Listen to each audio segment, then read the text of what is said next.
সব কিছুই সে স্বৈরাচারের পক্ষে সব কিছু করছে, অথচ এই আসিফ নজরুলকে আমরা ত্রাণকর্তা ভেবে বসে আছি। এখনও যদি আমরা না জাগি তাহলে আমরা অনেক বড় ভুল করে ফেলবো।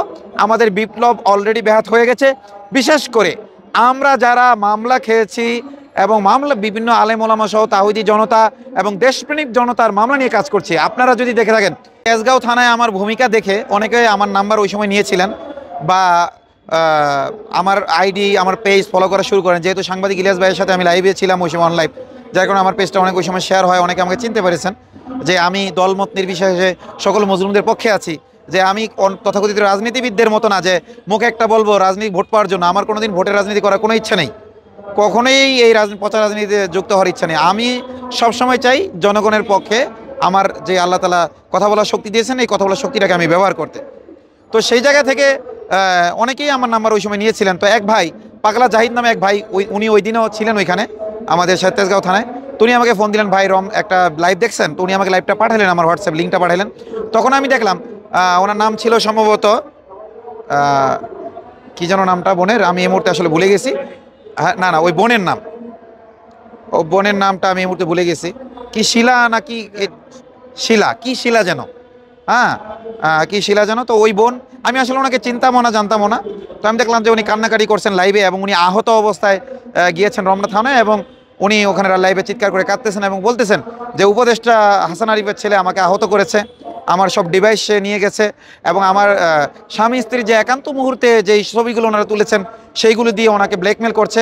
উনি রমনা থানায় গিয়েছেন মামলা করতে, ওনার মামলা পুলিশ নিচ্ছে না, উপদেষ্টা হাসান আরিফের ছেলে বলে। তখন আমি চিন্তা করলাম যে এই মেয়েটাকে আমার এটা দেখার বিষয় না, আমার জানা দরকার যে আসলেই মেয়েটা সত্যিই ভিকটিম কিনা, তার আদর্শিক পরিচয় কি, তার লৈঙ্গিক পরিচয় কি, আমার এটা দেখার কোনো প্রয়োজন মনে হয়নি। সে কোন ধর্মের, সে কি আমাদের, সে পর্দা করে কি পর্দা করে না, এটা আমার দেখার প্রয়োজন আমি মনে করিনি। আমি এটা মনে করেছি যে এখানে ঠিক ওই রকমের হাসিনারই মতো, যে হাসিনার সাঙ্গপাঙ্গ যারা আছে, প্রশাসনের লোক যারা আছে, তারা 7 খুন করলেও তারা মাপ পেয়ে যাবে আর সাধারণ জনগণ মাপ পাবে না। আপনারা দেখেন যে মামুনুল হক সাহেব একটা তার যে ওই যে স্ত্রী, তার স্ত্রী, আমরা তো বাংলাদেশের প্রেক্ষাপটে আসলে প্রথম স্ত্রীরা মেনে নিতে চায় না স্বামী দ্বিতীয় বিবাহটা, হ্যাঁ। তো যার কারণে হয়তো তিনি গোপন রেখেছেন, তিনি গোপনে বিবাহ করেছেন এবং তিনি স্ত্রীর সাথে গিয়েছেন। একেবারে একটা স্পষ্ট বিষয়, সেটাকে কিভাবে ধর্ষণ মামলা সাজানো হয়েছে। আর অথচ এই মহিলা বলতেছে যে সে আমাকে তালাক দিয়েছে, তালাক দিয়ে জোর করে সে তার বাড়িতে তাকে রাখে আটকে এবং সে সেখানে থাকতে চায় না, জোর করে তার সাথে তাকে ধর্ষণ করতে চায়। যেহেতু এখন তার স্ত্রী নাই, তালাক হয়ে গেছে, তাহলে সে এখন একটা বেগানা মহিলা, তাকে ধর্ষণ করতে গেছে আর ওই মহিলা তাকে সুযোগটা দেয় নাই, এই জন্য ছুরি দিয়ে তাকে আঘাত করেছে, 8টা সেলাই অন দ্য স্পট সে দেখাইছে। জি জি। তো আমি দেখলাম যে আমি হুজুর, আমার স্ত্রী, আমারও 2জন স্ত্রী, আলহামদুলিল্লাহ আমি কোনো গোপনীয়তা অবলম্বন করি নাই, আমার 2 স্ত্রী খুব সন্তুষ্ট আছে, একসাথেই তারা থাকে। তারপরেও ঘটনাক্রমে আমার স্ত্রী যদি থানায় যায় যে আতাউর রহমান বিক্রমপুরে আমাকে চর মেরেছে, চরের দাগটা যদি দেখায় যে দেখেন আমাকে চর মেরেছে, পুলিশ মামলা নেবে কি নেবে না? নারী নির্যাতনের মামলা অবশ্যই নারী নির্যাতন মামলাটা তারা নেবে। কিন্তু উপদেষ্টা হাসান আরিফের ছেলে হওয়াতে সরাসরি ছুরিকাঘাত করেছে, হত্যা চেষ্টা করেছে।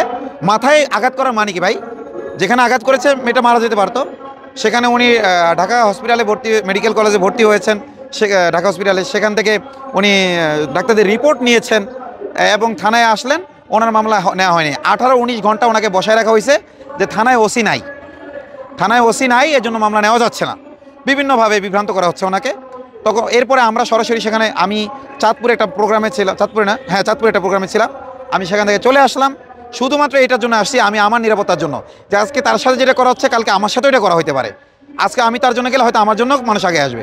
তো আমি সেখানে গেলাম, দেখলাম যে একেবারেই বাস্তব যে পুলিশ ইচ্ছা করে প্রহসন করতেছে। পুলিশকে আমি জিজ্ঞাসা করেছি যে এই বোন যা বলছে আইনি ভিত্তি আছে কিনা, মামলা করা যায় কিনা, বলছে হ্যাঁ যায়। আপনি আইনি ব্যাখ্যা দেন যে মামলা করা যায় না, আমরা চলে যাব। বলছে না যায়। তো নিচ্ছে না কেন? এটা ওসি সাহেব এসে নেবেন, ওসি সাহেব এসে নেবেন। আমরা আবার বিভিন্ন যারা আইন বোঝে তাদের সাথে কথা বলতেছি, তারা বলতেছে না, ওসির অনুপস্থিতিতে থানায় যিনি থাকে তিনি চার্জের অবস্থায় থাকেন, তিনি ওই সময় ওসির দায়িত্ব পালন করবেন এবং মামলা তিনি নিতে পারেন। কিন্তু তারা বারবার ওসির দোহাই দিয়ে মামলা নিচ্ছে না, দীর্ঘ সময় হয়ে গেল ওসি আসে না। এর মধ্যে সিভিলে আসলে ওসি আশেপাশে এসেছিল কিন্তু আমরা বুঝতে পারিনি যে ওসি এসেছে। এরপরে সেখানে আপনার অনেকক্ষণ পর ডিসি আসলো, যে এখানে ডিসি আসার আগে ওসি এখান থেকে চলে গেলে সব পুলিশ নিয়ে চলে গেল।